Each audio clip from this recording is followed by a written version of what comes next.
আমি বললাম, সাধু বাবা, আপনি আমার সাথে কি করছেন? সাধু বাবা বলল, এই মেয়ে তোমার মনের আশা পূরণে দরকার না? আমি বললাম, জি বাবা। তাহলে আমি যা করছি চুপ করে দেখো, কোনো কথা বলতে পারবা না। আমি বললাম, আচ্ছা ঠিক আছে সাধু বাবা। তারপর সাধু বাবা আমার সরলতার সুযোগ নিয়ে আমার সাথে যা করল তা শুনলে বন্ধুরা তোমাদের মাথা গরম হয়ে যাবে। তাহলে চলুন বন্ধুরা, গল্পটি শুরু করি। তবে গল্পটি শুরু করার পূর্বে তোমাদের নিকট আমার বিশেষ অনুরোধ, তোমরা অবশ্যই আমার চ্যানেলটি সাবস্ক্রাইব করে আমাকে সাপোর্ট করবা। হ্যালো বন্ধুরা, আমি আসমা আক্তার রুমকি।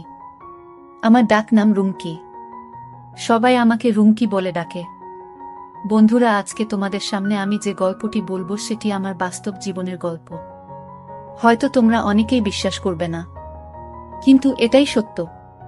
কিছু কিছু ঘটনা আছে যা অসম্ভব, তারপরেও পৃথিবীতে এরকম ধরনের ঘটনা ঘটে। অনেক সময় আমাদের সমাজে এমন কিছু ঘটনা ঘটে যা মানুষের চিন্তাধারার বাহিরে। বন্ধুরা, আমার গ্রামের বাড়ি নেত্রকোনা জেলায়। আমি একজন অতি সামান্য সাধারণ গড়ের মেয়ে। আমার বাবার আর্থিক অবস্থা খুবই খারাপ ছিল। আমরা 2 ভাই 4 বোন। বাবা মা সহ আমাদের ফ্যামিলিতে মোট সংখ্যা ছিল 8 জন। আমার বাবা রিক্সা চালিয়ে যে টাকা আয় করত তাতে আমাদের সংসার চলত না। খুব কষ্ট করে আমাদের চলতে হতো। আমাদের ভালো কোনো কাপড় চোপড় ছিল না। খাবার দাবারে আমরা অনেক কষ্ট করতাম। মাঝে মধ্যে আমাদের উপোসও থাকতে হতো। এত বড় ফ্যামিলি খরচ চালাতে আমার বাবা হিমশিম খেয়ে যেত। বন্ধুরা, তারপর আমার গ্রামের এক মুরব্বি, আমার বাবার বন্ধু, আমার বাবাকে পরামর্শ দিল, সবুজ মিয়া, তোমার তো ছেলে মেয়ে বড় হয়ে গেছে, তোমার তো এত কষ্ট করতে হয় না। তুমি যদি ছেলে মেয়েদেরকে নিয়ে ঢাকায় চলে যাও, ছেলে মেয়েদেরকে গার্মেন্টসে চাকরিতে ঢুকিয়ে দাও, তাহলে তোমার প্রতি মাসে 60 থেকে 70 হাজার টাকা ইনকাম হবে। তুমি শুধু শুধু এখানে পড়ে থেকে কেন কষ্ট করছো? আর তোমার ছেলে মেয়েদের কি ভবিষ্যৎ নেই? তাছাড়া তোমার মেয়েরা বড় হয়ে যাচ্ছে, তাদেরকে বিয়ে দিতে হবে না। আর এইখানে তোমার যে ইনকাম, তাতে তো তোমার মেয়েদেরকে বিয়ে দিতে পারবে না। তুমি ছেলে মেয়েদেরকে নিয়ে ঢাকায় চলে যাও, দেখবা আল্লাহ তোমাকে অনেক দিবে। তারপর আমার বাবার বন্ধু লিয়াকত চাচার কথা অনুযায়ী আমার বাবা আমাদের সকলকে নিয়ে ঢাকার গাজীপুরে চলে আসেন। আমরা সকলেই গাজীপুরে চলে আসি। গাজীপুরে এসে আমরা একটি বাসা ভাড়া নিই। অবশ্যই বাসা আমাদের এক আত্মীয়ের মাধ্যমে আগেই ভাড়া করা হয়েছিল। আমাদের অনেক আত্মীয় স্বজন আছে সেখানে। গাজীপুরে এসে আমার বাবা আমাদের ভাই বোন সবাইকে গার্মেন্টসের চাকরিতে জয়েন করিয়ে দেয়। আমরাও নিয়মিত চাকরি করতে থাকি। প্রথম মাস আমরা বেতন পেয়ে সবাই খুশি। প্রথম মাসে আমাদের সবকিছু বাদ দিয়ে প্রায় 30,000 টাকা আমাদের হাতে থাকে। আমার বাবা মা সবাই খুশি, কারণ আমরা আমাদের ফ্যামিলিতে যে অভাব ছিল সেই অভাব মনে হচ্ছে দূর হয়ে যাবে। পরিশ্রম করতে করতে একদিন আমরা বেশ কিছু টাকার মালিক হয়ে যাই, কারণ আমাদের পরিবারের সবাই ছিল উপার্জনকারী। আমাদের হাতে যখন বেশ কিছু টাকা হলো, তখন বাবা এই টাকা দিয়ে আমাদের গ্রামে একটি ঘর তৈরি করলেন।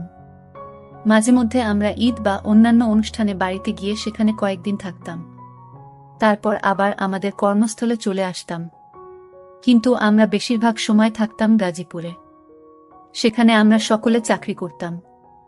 এইভাবে চাকরি করতে করতে বাবা একদিন হঠাৎ আমাকে বলল, মা রুমকি, তুই বড় হয়েছিস, এখন আমার ইচ্ছা তোকে কোনো একটা ভালো ছেলে দেখে বিয়ে দিয়ে দেওয়া। মারে, আমার উপর তো এটা ফরজ। এখন তুই কি বলিস? আর মা, তোমার যদি কোনো ছেলে পছন্দ থাকে তাহলে আমাকে বলতে পারো। আমি বললাম, না, আমার এরকম কিছু নাই বাবা। তোমরা যা ভালো মনে করো, যেখানে ভালো মনে কর সেখানে আমি রাজি। তারপর আব্বু চতুর্দিকে লোক লাগানো, ঘটক লাগানো, আমাদের গ্রামে এবং অন্য জায়গায়। অবশেষে আমার আব্বু আমাকে বিয়ে দেওয়ার জন্য একটি পাত্র খুঁজে পেল আমাদের গ্রামের পাশের গ্রামে। ছেলেটি আমার দেখে পছন্দ হলো। খুব হ্যান্ডসাম এবং সুস্বাস্থ্যের অধিকারী। প্রথম দেখাই আমার তাকে ভালো লেগে গেল। তারপর পারিবারিকভাবে আমাদের বিয়ে হয়ে গেল। বিয়ের যখন প্রথম রাত, আমি বসে রইলাম বাসর ঘরে। হঠাৎ রাত যখন 12টা বাজে, তখন তার উপস্থিতি আমি বুঝতে পারলাম। আমি তাকে সালাম দিলাম। তারপর সে আমার পাশে বসল। অর্থাৎ এক কথায় বাসর ঘরে যে সব আনুষ্ঠানিকতা করা হয় সে সম্পূর্ণই পালন করল। কিন্তু দুঃখের ব্যাপার হল, সে গায়ে গতরে সুস্বাস্থ্যের অধিকারী হলে কি হবে? সে কিন্তু সেদিন আমার কিছুই করতে পারেনি। তাকে দেখে মনে হয় সে অনেক শক্তিশালী মহাপুরুষ হবে, কিন্তু তার ভিতরে যে কিছুই নেই তা আমি তো বুঝতে পারি নাই। মনের ভেতরটা খারাপ হয়ে গেল প্রথম দিনেই। ভাবলাম প্রথম দিন যেহেতু হয়তো তাই এরকম হয়েছে, হয়তো আনইজি ফিল করছে, পরে ঠিক হয়ে যাবে এই ভেবে আমি নিজেকে সান্ত্বনা দিলাম। পরের দিনেও সে আমার কাছে আসলো, কিন্তু কি আশ্চর্য ব্যাপার, মাত্র 2 মিনিটে সব শেষ হয়ে গেল। অনেক কষ্টে আমি আমার দিনেগুলো পার করতে লাগলাম। এইভাবে প্রায় 1 মাস পার করলাম, কিন্তু তার কোনো পরিবর্তন নাই। কি করব তখন আমি কিছু বুঝতে পারতেছিলাম না। তারপর তাকে পরীক্ষা করানোর জন্য ডাক্তারের কাছে নিয়ে গেলাম, তাতেও কোনো লাভ হলো না। এইভাবে আমার দিনগুলো চলতে লাগলো, কিন্তু মনের যে কষ্ট দুঃখ কাউকে বলার মতো সাহস পাচ্ছিলাম না। আর এই সকল বিষয় তো কাউকে বলাও যায় না। এভাবে চলতে লাগলো আমার দিন। বিয়ের প্রায় 3 বছর হয়ে গেল। আমার শাশুড়ি মা আমাকে মাঝে মধ্যে বিভিন্ন ধরনের আজেবাজে কথা বলতো, আর বলতো 3 বছর হয়ে গেছে বিয়ে হয়েছে, এখনো নাতি নাতনির মুখ দেখতে পারি নাই। কি দুর্ভাগা আমি। শাশুড়ির মুখে এরকম ধরনের কথা শুনে আমার মনের ভেতরটা হুহু করে কেঁদে উঠল। শাশুড়ি মাকে তো আর বলতে পারি না যে মা, আপনি নাতি নাতনির আশা করবেন কিভাবে?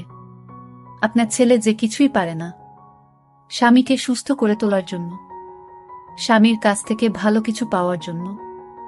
আবার আমি আমার স্বামীকে নিয়ে ডাক্তারের কাছে গেলাম। ডাক্তার ভালো করে পরীক্ষা করল। পরীক্ষা করার পর আমাকে বলল, দেখুন আপনার কোনো সমস্যা নেই, সমস্যা হচ্ছে আপনার স্বামীর। তারপরেও আমি আপনাকে স্বামীকে কিছু ওষুধ লিখে দিচ্ছি, ওই ওষুধগুলো আপনার স্বামীকে খাওয়াবেন, কাজ হয়েও যেতে পারে। ওষুধগুলো এনে আমি আমার স্বামীকে খাওয়ালাম।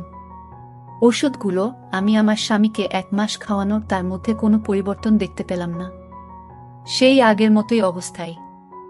মোট কথা অনেক কবিরাজ, অনেক ডাক্তার দেখালাম তাকে, কিন্তু কোনো কাজ হলো না।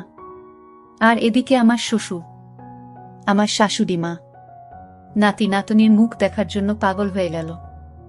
আমাকে বিভিন্ন সময় বিভিন্নভাবে গালিগালাজ করতে থাকে। সন্তান না হওয়ার কারণে তারা আমাকে বিভিন্নভাবে প্রায় কথা শুনিয়ে থাকত। মানবতার দিকে তাকিয়ে তাদের মুখে মুখে কথা বলতাম না, সবকিছু নীরবে আমাকে সহ্য করতে হতো। অনেক চিন্তায় পড়ে গেলাম, এখন কি করব আমি? এই মুহূর্তে আমাকে কি করা উচিত? মাঝে মধ্যে মনের অবস্থা এমন খারাপ হতো যে আমি যে কারো সাথে পরকীয়া করি, কারণ আমার একটা সন্তান দরকার, তাহলে আমার স্বামীর বাড়ির সবাইকে খুশি। মন খারাপ করে বসে রইলাম। ঠিক এই মুহূর্তেই পাশের বাড়ির এক চাচি আমাকে বলল, কি রে রুমকি, শুনেছি তোর নাকি 3 বছর হয়েছে বিয়ে হয়েছে, কিন্তু তোর তো কোনো বাচ্চা কাচ্চা হয়নি। তাহলে এক কাজ করো, অমুক গ্রামে এক সাধু বাবার আস্তানা, মানুষ বলে সে নাকি অনেক বড় সাধু, শুনেছি সে নাকি অনেক ভালো চিকিৎসা করে। রুমকি, তোর যদি আমার কথা বিশ্বাস না হয় তাহলে আমাদের গ্রামের মিনার মার কাছে জিজ্ঞাসা করে দেখিস। তারও বাচ্চা হতো না, তারপরও বাচ্চা হতো না। তারপর সে সাধু বাবার কাছে গেলে সাধু বাবা কি জানি কি দিছে, তারপর তার বাচ্চা হয়েছে। সে এখন 4 সন্তানের জননী। আমার মনে হয় রুমকি সেখানে গেলে তোর উপকার হবে। চাচিমার কথা শুনে মনে অনেক সাহস পেলাম। মনে মনে স্থির করলাম, কাউকে নিব না, আমি একাই যাব সাধু বাবার কাছে। যে করেই হোক, যেভাবেই হোক, আমার একটি সন্তান প্রয়োজন। সন্তানের জন্য আমার মনের ভেতরটা হাহাকার করছে। আর তাছাড়াও সন্তানের জন্য আমার শ্বশুর শাশুড়ি আমাকে অনেক কথাবার্তা শোনাচ্ছে, অনেক নির্যাতন করছে, মানসিকভাবে যন্ত্রণা দিচ্ছে। তাই আমি ভাবলাম যেভাবেই হোক আমার একটি সন্তান প্রয়োজন। আমার সংসার বাঁচাতে, সংসারের সকলের মুখে হাসি ফুটাতে আমার একটি সন্তান প্রয়োজন। পরের দিন আমি চলে গেলাম সাধু বাবার আস্তানায়। সাধু বাবার আস্তানায় গিয়ে দেখি মানুষের অনেক লম্বা সিরিয়াল, সবাই রোগী, অনেকেই অনেক ধরনের সমস্যা নিয়ে সাধু বাবার কাছে এসেছেন। আমিও গিয়ে লাইনে দাঁড়িয়ে রইলাম। হঠাৎ করে আমার ডাক পড়ল। আমি সাধু বাবার এখানে গেলাম। সাধু বাবা আমাকে বলল, মা তোমার কি সমস্যা শুনি তো দেখি একটু।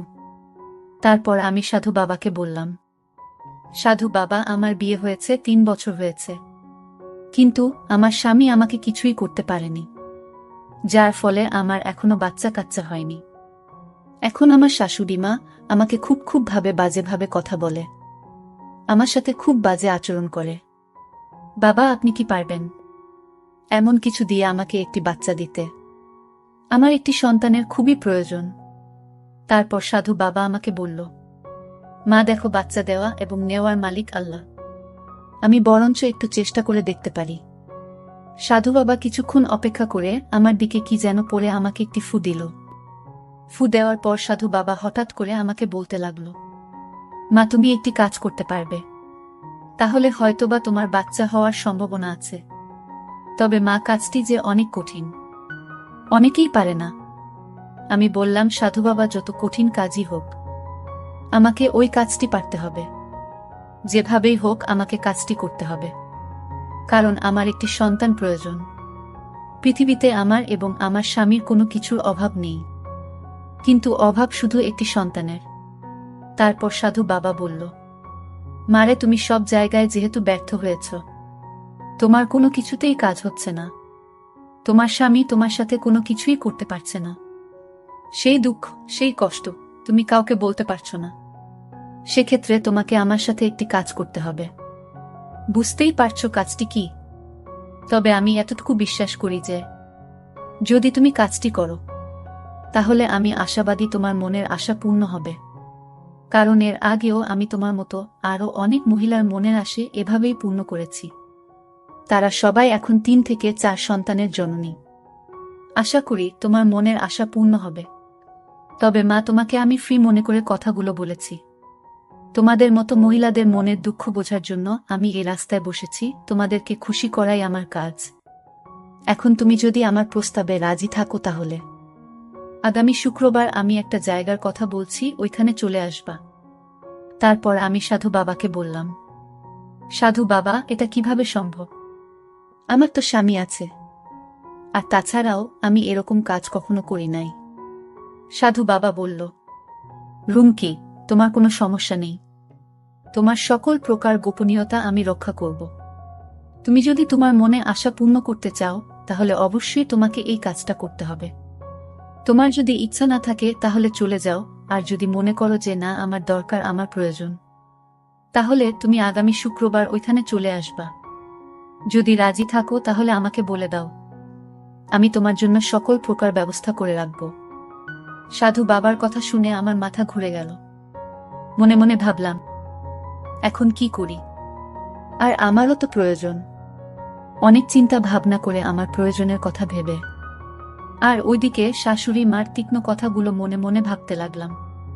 অবশেষে ভাবলাম, সাধু বাবা যেহেতু বলেছে যে গোপনীয়তা রক্ষা করা হবে, তাহলে আর সমস্যা কি? আমার যদি কাজ হয় তাহলেই হলো। অবশেষে সাধু বাবার কথায় আমি রাজি হয়ে গেলাম। তারপর সাধু বাবা আমাকে বলল, তাহলে তুমি আগামী শুক্রবারে আমি একটা জায়গার কথা বলে দিচ্ছি, ওইখানে চলে আসবা। আমি সকল প্রকার ব্যবস্থা করে রাখব। আশা করি তোমার মনের আশা পূর্ণ হবে। তারপর শুক্রবারে নিজেকে অন্যরকম ভাবে তৈরি করলাম। একেবারে সাজুগুজু করে নিজেকে ভরিয়ে ফেললাম এবং পরিষ্কার পরিচ্ছন্ন হয়ে আমি আমার স্বামীকে বললাম, আমি আমার বাপের বাড়িতে যাচ্ছি আজকের রাতটা থেকে, আগামী কালকে চলে আসব। আমার স্বামী বলল, আচ্ছা ঠিক আছে, যাও। তারপর বাপের বাড়ির কথা বলে আমি চলে গেলাম সাধু বাবার কাছে। সাধু বাবা আমায় পেয়ে অনেক খুশি। গিয়ে দেখি সাধু বাবা আমার জন্য তার নিজের রুমটা অনেক সুন্দর করে সাজিয়ে রেখেছে, মনে হচ্ছে নতুন কিছু হবে। তারপর সাধু বাবা যা করার তাই করল। সাধু বাবার কাজ অনুযায়ী আমি বুঝতে পারলাম হয়তো খুব শীঘ্রই আমার মনে আশা পূর্ণ হবে। সেদিন কাজ করে সকালে আমি চলে আসলাম। তারপর আমি অপেক্ষা করতে থাকলাম আমার মনের আশা পূরণের জন্য। অবশেষে 3 মাস পর আমি বুঝতে পারলাম আমার মনের আশা পূর্ণ হতে যাচ্ছে। সে আমার খুব খুশি লাগছিল। খুশির অতিশয্যায় আমি সাধু বাবার জন্য মিষ্টি নিয়ে গেলাম এবং সাধু বাবাকে খাইয়ে দিলাম। সাধু বাবা মিষ্টি খেয়ে অনেক খুশি হলো। তারপর সাধু বাবা আমাকে বলল, এরপর তোমার যদি আরও লাগে তাহলে আমার কাছে চলে আসবা। আমি বললাম, ঠিক আছে সাধু বাবা। এইভাবে এক এক করে 3 সন্তানের জননী হলাম। পরিশেষে বন্ধুরা, আমি একটি কথাই বলবো, এই জগতের সন্তানের খবর একমাত্র মা জানে। আর সম্মানিত শাশুড়িদেরকে বলবো, আপনারা যে এত নাতি নাতনির মুখ দেখতে চান, সবার আগে ভেবে দেখবেন কার সমস্যা। কোনো কিছু না ভেবেই অন্যায়ভাবে আপনারা যে আপনাদের ছেলের বউয়ের সাথে দুর্ব্যবহার করেন, অনেক অকথ্য ভাষায় কথা বলেন, যার ফলে আপনাদের বউ মারা আড়ালে আঁকড়ালে এমন কিছু কাজ করে বসে যা আপনারা কখনো কল্পনাও করতে পারেন না। তাই আমি বলবো, আসুন আমরা সচেতন হই এবং একে অপরকে বোঝার চেষ্টা করি। বন্ধুরা, তোমাদের নিকট আমার একটি ছোট্ট প্রশ্ন, এ গল্প থেকে তোমরা কি শিখতে পারলে? দয়া করে কমেন্ট করে জানাবে। বন্ধুরা, ভিডিওটি যদি ভালো লাগে তাহলে একটি লাইক দিন। আর তোমরা যদি এইরকম ধরনের ইন্টারেস্টিং ভিডিও পেতে চাও তাহলে দয়া করে আমার চ্যানেলটি সাবস্ক্রাইব করো। পরিশেষে তোমাদের সকলের সুস্বাস্থ্য কামনা করি। ভিডিওটি দেখার জন্য তোমাদের সকলকে অসংখ্য ধন্যবাদ।